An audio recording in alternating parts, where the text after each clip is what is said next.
लोकनेता YouTube चॅनलमध्ये आपणा सर्वांचे स्वागत आहे। महाराष्ट्रात अतिवृष्टी झाल्यामुळे शेतकऱ्यांचं फार मोठ्या प्रमाणात नुकसान झालेलं आहे।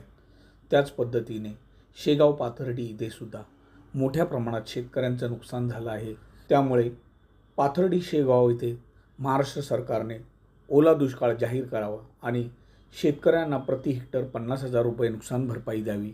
यासाठी वंचित बहुजन आघाडीच्या वतीने शेतकऱ्यांना न्याय मिळावा यासाठी भाजपाच्या विद्यमान आमदार मोनिकाताई रांजळे यांच्या निवासस्थानी शेतकरी व वंचितच्या कार्यकर्त्यांचा मोठा मोर्चा काढण्यात आला होता। आपण प्रत्येकाने हा व्हिडिओ जास्तीत जास्त फॉरवर्ड करावा। लोकनेता यूट्यूब चॅनलला लाईक करा, शेअर करा, सबस्क्राइब करा।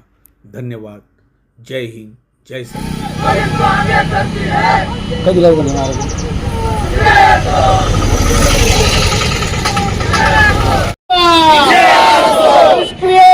भाजप सरकारचा, शेतकरी विरोधी फडणवीस सरकारचा, शेतकरी विरोधी फडणवीस सरकारचा, निष्क्रिय आमदार राजवांचा, निष्क्रिय आमदार राजवांचा, शेतकऱ्यांना न्याय मिळाला पाहिजे, शेतकऱ्यांना न्याय मिळाला पाहिजे। ओला दुष्काळ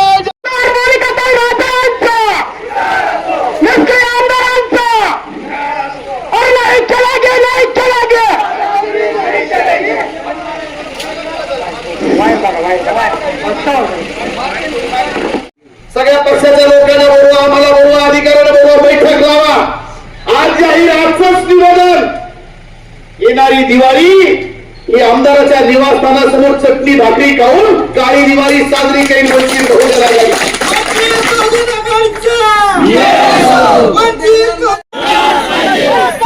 नुकसान भरपाई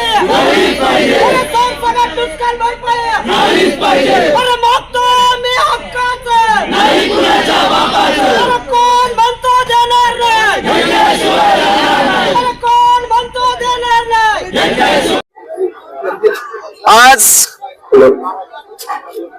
शेवगाव आणि पाथर्डी वंचित बहुजन आघाडीच्या वतीनं शेवगाव पाथर्डीच्या विद्यमान भाजपचे आमदार मोनिकाताई रांजळे यांच्या निवासस्थानासमोर शेवगाव मधील जनसंपर्क कार्यालयासमोर आज आम्ही शेतकऱ्यांच्या ज्या विविध मागण्या त्या अनुषंगाने मोर्चाने आलो, निदर्शने केली।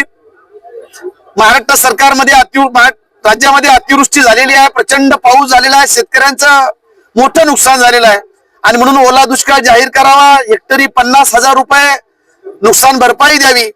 निवडणुकीपूर्वी जाहीरनाम्यामध्ये जी काय घोषणा केली होती की आम्ही शेतकऱ्यांची कर्जमाफी करू, ती कर्जमाफी करावी।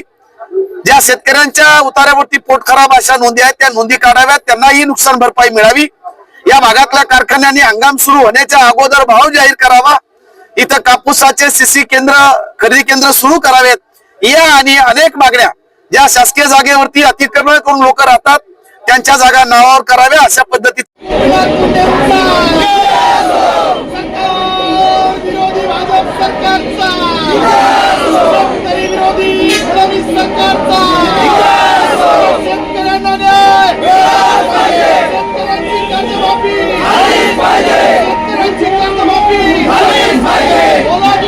अधिकारी आहेत त्यांना इथे बोलवा या आमदाराच्या कार्यालयासमोर, कारण या प्रतिनिधी आहेत त्यांचा वचक राहिला नाही आणि म्हणून इथं आम्ही आलेलो आहोत। आम्हाला हाऊस नाही आहे, शेतकऱ्याला काय मदत देत नाही, त्यामुळं सगळे अधिकारी बोलवा। आम्ही वाट बघू तोपर्यंत आमचे 2-3 कार्यकर्ते बोलतील, ते आले की त्यांच्याबरोबर चर्चा करू आणि लोकशाही मार्गाचं हे जे काही आंदोलन आहे ते आंदोलन आम्ही अत्यंत शांततेच्या मार्गाने करणार आहोत। माझी प्रशासनाला, अधिकाऱ्यांना विनंती आहे की त्यांच्याबरोबर संपर्क करा अधिकाऱ्यांबरोबर आणि त्यांना बोलू।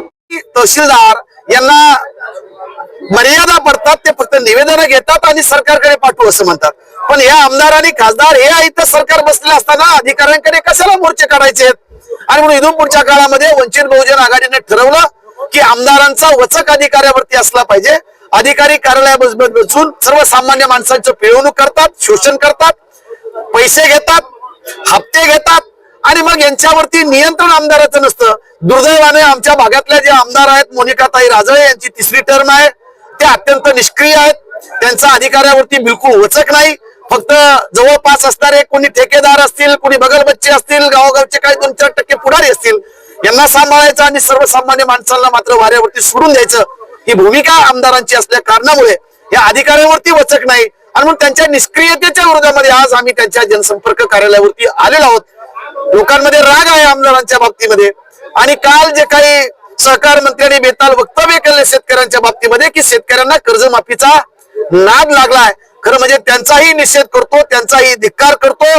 खरं म्हणजे अजित पवार गटाचे ते मंत्री आहेत, अजित पवार गटाने त्यांच्या ढुंगावरती लात मारून त्यांना हाकलून द्याव्या, कारण आज शेतकरी एवढ्या संकटामध्ये आहे आणि त्याच्या दुःखावरती त्याच्या जखमेवरती मीठ चोळण्याचं काम मंत्रिपदावर असणारी जर माणसं करत असतील तर त्यांना त्या पदावरती राहण्याचा नैतिक अधिकार नाही आणि म्हणून त्यांचा राजीनामा घेतला पाहिजे। आणि हे जे काही महाराष्ट्रामध्ये चाललेलं आहे फडणवीस सरकारच्या काळामध्ये हे संबंध शेतकरी विरोधी आहे, सर्वसामान्य गोरगरीब कष्टकरी या सगळ्यांच्या विरोधामधले सरकार आहे। या सगळ्यांचा निषेध व्यक्त करण्यासाठी आम्ही आज आमदारांच्या दारासमोर आलो होतो। आज आम्ही त्यांचा जाहीर धिक्कार केला, निषेध केला। तहसीलदार आले, BDO आले, पोलीस अधिकारी आले, आम्ही आमच्या मागण्यांच्या अनुषंगाने चर्चा केलेली आहे। जर दिवाळीच्या आतमध्ये शेतकऱ्यांच्या खात्यावरती नुकसान भरपाई मिळाली नाही, बाकीच्या अनुषंगाने काही चर्चा घडून आणली नाही तर येणारी दिवाळी वंचित बहुजन आघाडी या भागाचे आमदार मोनिकाताई राजळे यांचं जे निवासस्थान आहे पाथर्डीतलं कासार पिंपळगाव या ठिकाणी जाऊन चटणी भाकरी खाऊन काळी दिवाळी आम्ही साजरी करणार आहोत।